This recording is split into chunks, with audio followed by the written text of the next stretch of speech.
Hi guys, nasa church kami kasi linggo.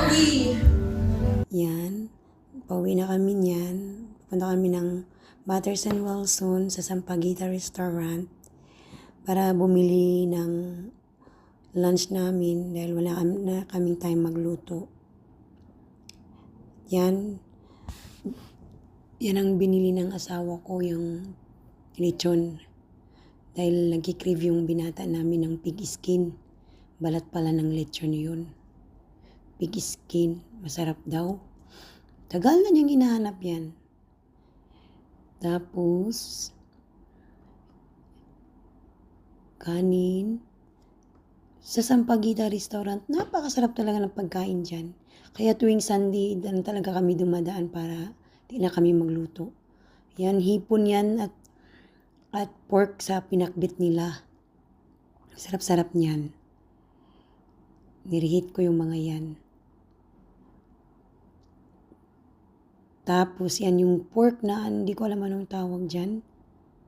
Na napakasarap at paborito din yan ng binata ko, yung pork na yun. Yun yung pig skin na paborito ng binata ko.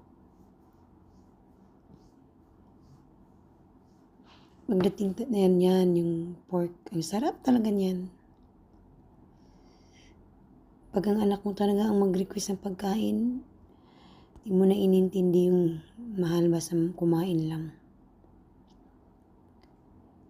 Kaya masarap kumayod kasi may mga anak ang gusto maibigay ang kailangan. Yan. Ang sarap.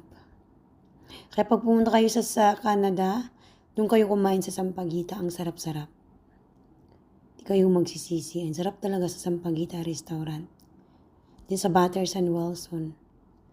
Malapit sa Mama's store ng Chinese grocery store there.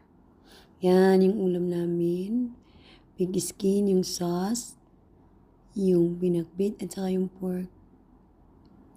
Thank you for watching. I hope you follow and subscribe.